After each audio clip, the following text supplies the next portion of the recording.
Bonjour à tous, je suis très heureuse de vous accueillir pour cette première nouvelle lune de l'année 2022. Oui, 2 janvier 2022, on a une nouvelle lune Capricorne, et ça me fait bien plaisir de vous retrouver. Pour information, là je suis, vous voyez cette vidéo de nouvelle lune. Sachez qu'en préparation, il y a une vidéo sur les énergies dans leur ensemble du mois de janvier. Simplement, comme j'ai mal à la gorge, je l'ai pas encore tournée, j'attends d'aller un petit peu mieux. Et là, voilà, j'ai mal à la gorge, mais je vous tourne cette vidéo parce que le 2 janvier, ça s'en vient assez rapidement.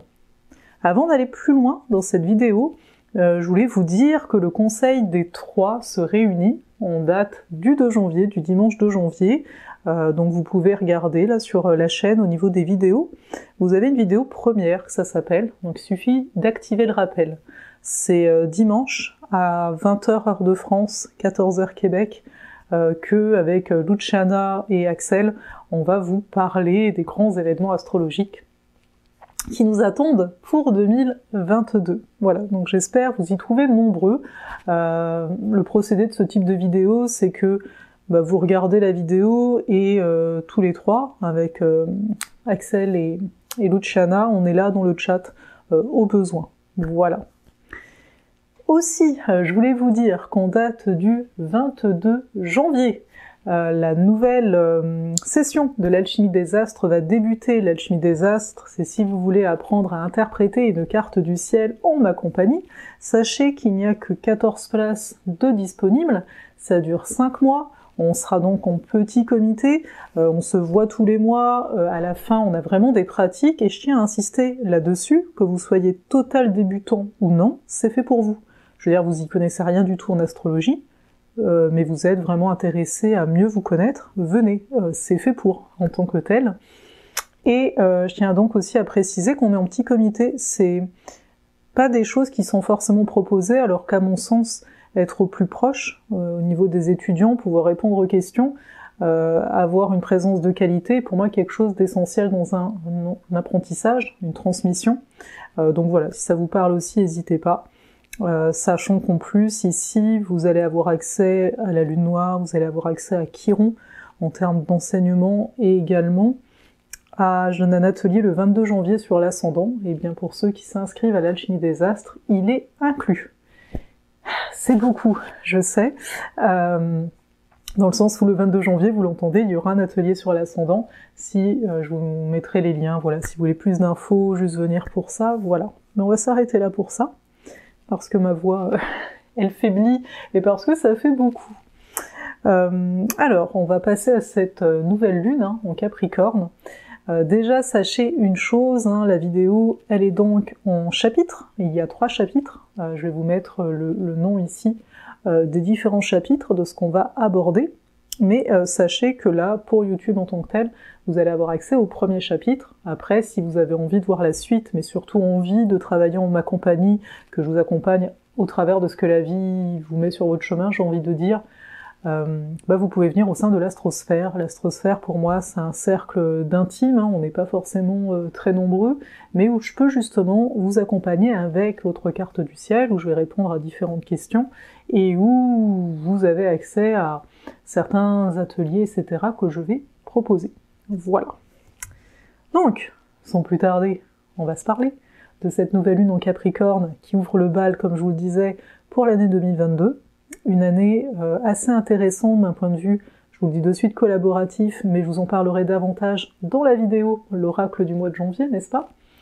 Mais voilà, allez, on commence tout de suite pour cette lune.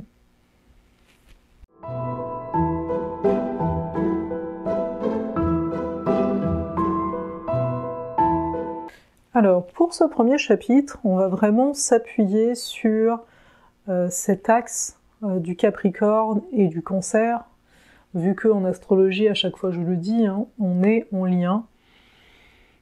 Quand on parle d'un signe, on est automatiquement en lien au signe d'en face. Avant de parler du Soleil et de la Lune en Capricorne, on va se remettre un petit peu dans le contexte, si vous voulez bien. Depuis le 19 décembre, on a Vénus qui est rétrograde en Capricorne, en relation à Pluton qui est en Capricorne depuis beaucoup de temps. Et sans doute depuis donc la fin de l'année, certains vont sentir ou ont senti une certaine lourdeur. Que les choses n'avançaient pas aussi rapidement qu'elles aimeraient.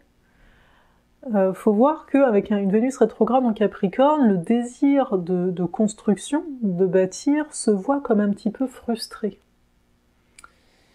Parce que tout le travail de cette Vénus rétrograde, c'est d'aller voir à l'intérieur de nous qu'est-ce qui est stable et qu'est-ce qui ne l'est plus.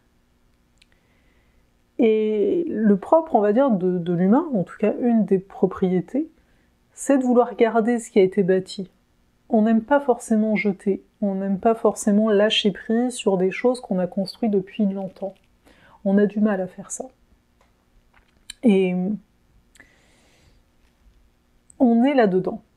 Je vous dis ça parce que oui, nouvelle lune, ça ouvre un cycle, mais ici on a vraiment une continuité par rapport à cette Vénus qui rétrograde, qui le fait tous les 1 an et 7 mois. C'est pas fréquent, faut bien le voir.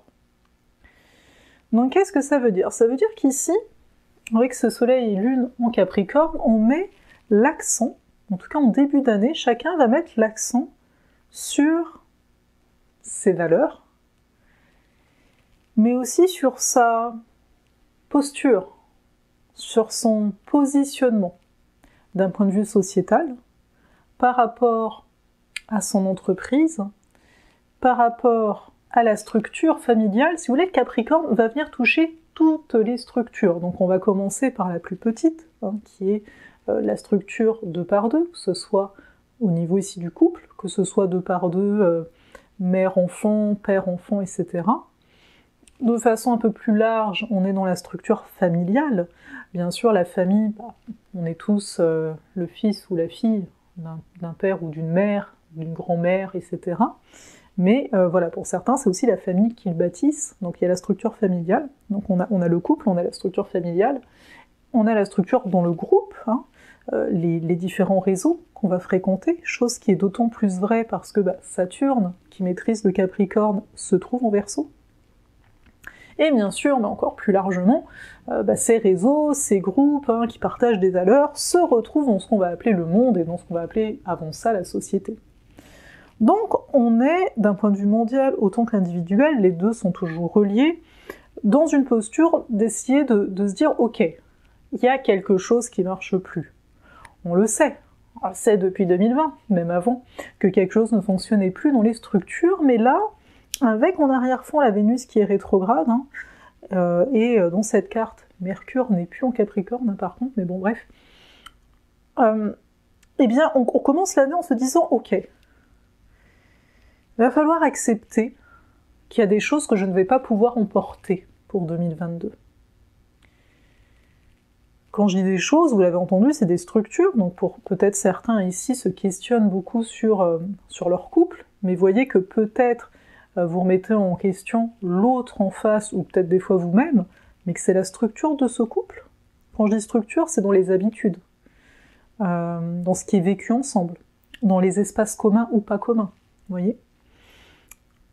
Pareil pour la famille, pareil pour votre métier, votre entreprise, etc. C'est de comprendre en fait que tout va être une question d'espace. Une question de comment j'habite cette structure. Est-ce que cette structure me soutient la personne que je suis peut-être en train de devenir? Vénus rétrograde, on ne sait plus trop ce qu'on aime ou ce qu'on n'aime pas. C'est pour ça, ça dure jusqu'au 29 janvier. C'est pas une période, en plus ici nouvelle lune, c'est un nouvel élan. On va pas forcément faire des choix tranchés. Mais je vous dis ça pour vous dire que c'est de voir un petit peu plus au-delà du « ouais mais c'est peut-être lui, non mais c'est peut-être le métier, c'est peut-être ci, non mais peut-être vois toi, comment tu as envie que cette structure, que cet espace, que ce soit familial, relationnel, sociétal, le métier professionnel, etc., comment toi tu as envie d'habiter cet espace? Comment tu pourrais faire en sorte, parce que ça va être un des gros thèmes de cette nouvelle lune, de ce cycle de lunaison, comment tu vas parvenir à insuffler qui tu sens devenir. Je sais, ça fait beaucoup de choses floues, mais bon. Donc comment tu vas faire pour insuffler ça dans ta réalité? C'est un peu le constat que le Soleil et la Lune, là, en étant tous les deux en Capricorne, nous posent. Surtout que, ils sont en bel aspect à Uranus. Donc, ça nous montre bien, ça renforce le fait qu'on veut du changement. On sait peut-être pas comment, quoi, mais on veut du changement. Une des particularités de cette carte, c'est qu'elle contient très peu d'eau, à part Neptune, mais qui est là depuis très très longtemps. Donc on n'est pas forcément ici dans l'émotion, on a plus un besoin de structure, on a un besoin de discipline, on a un besoin de responsabilité, mais ça peut aussi vouloir dire, dépendant de chacun, qu'on en a peur. Souvent on va dire « assume les conséquences de tes actes », qui est une phrase, je trouve, assez forte. Assume les conséquences de tes actes. Et je pense que à l'heure actuelle, mais c'est comme ça tout le temps, j'ai tendance à dire on en prend tout le temps, on en fait tout le temps des choix. Tu choisis de te réveiller à l'heure et d'aller à ton travail, tu pourrais choisir de pas faire ça. Oui, il y a certaines conséquences, mais voilà, à un moment c'est de dire j'assume. Donc il y a une notion d'affirmation. On va y revenir plus loin dans les chapitres, l'affirmation, etc. Mais donc c'est de voir ici qu'on est dans des énergies qui nous autorisent, qui nous permettent de voir cet état-là, qu'il y a des choix à faire en tout temps et qu'il y aura donc des conséquences, d'où la responsabilité, mais qu'on est prêt à porter. On n'est pas ici dans des énergies où on se plaint, où on se victimise. Là, on est dans une énergie où on se dit « Attends, je vois quand je me victimise ». On avait vu ça dans Aurorae en détail, Vénus conjoint Pluton, les différents rôles qu'on peut jouer à l'intérieur de nous par rapport à l'extérieur. Tout ça, en fait, va être mis en avant, va être mis sur un plateau sans émotion. Alors, je vous dis sans émotion, on en a toujours. Mais c'est une façon de voir qu'on est dans une période où on n'est pas là pour garder les choses. On est prêt quelque part à se dire crûment, d'être lucide en fait, de se dire crûment, tu vois, il y a ça, tu fais quoi avec ça? Parce que ce fait-là, le fait que tu choisisses ça tous les jours, ça t'amène là, en fait. Où t'as peut-être pas envie d'aller. Et comme Vénus est rétro en arrière-fond, ça nous donne la souplesse de pouvoir faire autrement. Après, il est clair qu'en période de Vénus rétrograde, on peut s'engager quelque part et se désengager par après, donc ça peut être une période plus difficile pour s'engager. Mais en même temps, j'ai envie de vous dire, ça peut être aussi des excuses. Pour vous donner un exemple concret, moi je me suis dit, ok, là tu vas te mettre à ce que moi j'appelle mon sport, mes étirements, etc. Et tu vas t'y tenir parce que ça date pas d'hier. Donc là aussi, observez, il y a peut-être des choses dans votre vie que vous avez toujours entamées et puis délaissées. Ou bien, voilà, je voulais apprendre telle chose, alors j'ai pris des livres. Mais non, je me suis jamais formée, j'ai jamais pris une formation. Alors j'en ai croisé, mais bon... Et là, c'est aussi une bonne période pour se dire, ok, je vais aller ancrer ça. Parce que ça se situe en Capricorne, et le Capricorne est un signe de longue haleine, de persévérance. Donc vous voyez dans quoi vous avez envie de persévérer, qu'est-ce que vous avez envie d'approfondir, d'aller plus loin. Parce qu'on se contente beaucoup de peu. Non, mais tu vois, ça je maîtrise. Ah, mais à quel point? Est-ce que ce que tu dis maîtriser te sert réellement dans ton quotidien, ou c'est juste une vue de l'esprit? Après c'est correct, ça peut être oui, et puis je suis bien avec. Mais voyez ça. Je suis désolée, j'ai un peu plus de mal à la concentration, là, parce que c'est plus difficile. Mais donc, de bien ici considérer que on a envie, quelque part, de changer, j'ai envie de dire ça comme ça, nos frontières. Il va y avoir des histoires de limitation de frontières tout le long de 2022, une histoire de territoire, où est-ce que je me place, en fait, où est-ce que je vis, etc. À qui va ma loyauté? Vers quel pays, envers quelle personne, envers quelle connaissance même, pourquoi pas. Parce qu'on voit que il y a des choses qui sont essentielles, notre énergie est essentielle. Le fait de se mettre, nous, au sommet de notre vie est quelque chose qui va devenir de plus en plus essentiel. Mais en même temps, vu qu'on est dans l'énergie du Capricorne, on dit que c'est la porte des dieux. Une fois qu'on a compris quelles sont nos limites, une fois qu'on a compris quelles sont nos valeurs, qu'est-ce qui est important pour nous, qu'est-ce qui peut mériter patience, parce que je sais que je ne mourrai pas, entre guillemets, avant d'avoir vécu ça, de toutes les façons. Une fois que j'arrive non pas ici à me convaincre, mais à ancrer certaines croyances, délaisser certaines peurs, certaines rigidités. Hein.